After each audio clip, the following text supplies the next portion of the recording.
আমি আপনার দুটা তিনটা টেস্টের কথা বলবো যেগুলা আপনার প্রত্যেক বছর একবার করা উচিত। কারণ আপনার শরীরে কন্ডিশন জানার জন্য আপনার বয়স যদি 40 হয় বা আপনি যদি অনেকদিন প্রবাসে থাকেন, বিশেষ করে প্রবাসী ভাইরা দেশে ফিরেন, এই 4-5টা টেস্ট আপনি করবেন।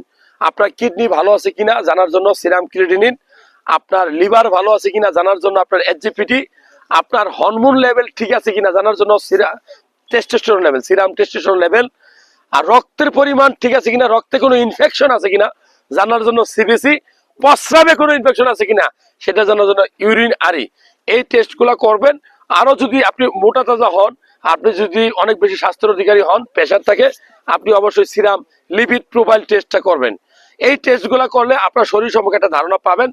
আরো যদি ভালো জানতে চান তাহলে পেটের ভিতরে কোনো প্রবলেম আছে কিনা, কিডনিতে পাথর হইলো কিনা, পিত্তথলিতে পাথর হইলো কিনা, কিডনি ছোট বড় হইলো কিনা জানার জন্য, লিভারের চর্বি হইলো কিনা জানার জন্য অবশ্যই পুরো পেটের একটা আল্ট্রাসোনোগ্রাম করবেন।